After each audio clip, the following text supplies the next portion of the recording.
Working here on the 1992 f-150 with the no starting condition. It just cranks and cranks. I do have fuel. Actually, I am within specifications. I got 43 pounds, and but it seems like that's the problem because I have fuel in my engine oil. I already had to replace that.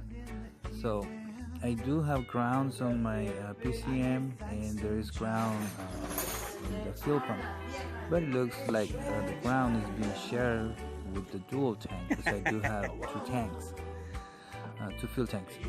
So I'm gonna be focusing on that, and the last thing I have to do is drop the gas tank, and we're gonna do that and see if we find anything wrong with the fuel pump.